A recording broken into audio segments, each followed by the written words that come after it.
ஆக நடவடிக்கை எடுக்க வேண்டியவர்கள் நீங்களே போய் போராட்டம் பண்ணீங்கன்னா யாரை எதிர்த்து போராடுறீங்க? அதனால் உங்கள் அமலாக்கத்துறையிட்ட சொல்லுங்கள், 1000 கோடி பிடிச்சிட்டு போனோம் இல்லையா, ஸ்டாலினை கைது பண்ணு முதலமைச்சருங்கிற முறையில், மந்திரிங்கிற முறையில் செந்தில் பாலாஜியை கைது பண்ணுங்க. மறுபடியும் செந்தில் பாலாஜியை கொண்டு போய் கவனிக்க வேண்டிய விதத்தில் கவனித்து எப்படிடா ஊழல் பண்ணுறீங்க, இந்த ஊழல் பண்ணலாம் ஸ்டாலின் குடும்பத்துக்கு எப்படி போகுதுன்னு கேளுங்க. ஸ்டாலின் சொன்னார்ல, எனக்கு ரொம்ப விசுவாசமாக இருந்தவர், அதனால தான் அவருக்கு மந்திரி பதவி திருப்பி கொடுக்குறேன்னு. அந்த விசுவாசத்துக்கு பொருள் என்ன? அந்த விசுவாசத்துக்கு அர்த்தம் என்ன? இவர்களுக்குள் நடக்கும். அவங்க மனைவிட்ட போய் தான் எல்லாம் கோடியாக குமிக்கிறாங்க. எல்லாமே நல்லா தெரியுது. திமுக தலைவர்கள் மத்தியில் எல்லாம் பேசும் பொருளாக இருக்குது. திமுக தலைவர்கள்லாம் என்ன பேசுகிறாங்க? இந்த செந்தில் பாலாஜியை வச்சுக்கிட்டு இந்த ஆள் பண்ணுற கூத்து, நம்ம சீனியர்களெல்லாம் விட்டுட்டு இவனுக்கு ஆட்சியவே கவுத்திடுவான்னு பேசுகிறாங்க. ஆக இவ்வளோ விஷயம் நடந்துக்கிட்டு இருக்குது. அமலாக்கத்துறை வர்றாங்க, அப்படி பார்க்குறாங்க, அதோடு போயிடுறாங்க.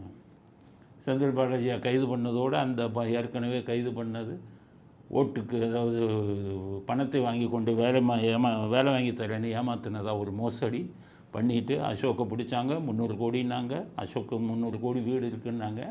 அசோக்கு இன்றைக்கி வர கைது பண்ணலை. அப்போ நடவடிக்கை எடுக்க வேண்டியது யார்? நீங்கள் தான். போராட்டம் யாரை எதிர்த்து பண்ணணும்? உங்கள் மத்திய அரசாங்கத்தை எதிர்த்து பண்ணுங்கள், உங்கள் அமலாக்கத்துறை எதிர்த்து பண்ணுங்கள். அந்த அமலாக்கத்துறையை கையில் இருக்கக்கூடிய அமித்ஷாவை எதிர்த்து போராடுங்க. நீங்கள் சும்மா போராடி கைது பண்ணிட்டேன்னா என்ன அர்த்தம்? நேற்று ஒரு யூடியூப்பில் ஒருத்தர் பேசுகிறார், ஆதாரத்தோடு பேசுகிறாரு. அவர் என்ன சொல்கிறாருன்னா, இந்த சாராய முதலாளிகள் கம்பெனி வச்சு நடத்துகிறாங்களே, அவர்களிடமிருந்து திமுகவின் முக்கிய புள்ளிகளுக்கு, பாரதியவின் முக்கிய புள்ளிகளுக்கு லஞ்சமாக கொடுக்குறாங்கன்னு சொல்கிறார். அண்ணாமலைக்கும் அந்த லஞ்ச பணம் போகுதுன்னு ஒருத்தர் சொல்கிறார். இந்த வழக்கு, இந்த விஷயம் எனக்கு ஏற்கனவே வந்தது, இந்த செய்தி. இப்போ ஒருத்தர் சொல்கிறார், பாஜக தலைவர் யாரும் வாயை திறக்கலை. சொல்லுங்கள், டாஸ்மாக் ஊழலில், டாஸ்மாகில் வரக்கூடிய எந்த பணத்தையும் நாங்கள் லஞ்சமாக பெறவில்லை, அண்ணாமலை உள்பட. சொல்லுங்கள், மறுங்க.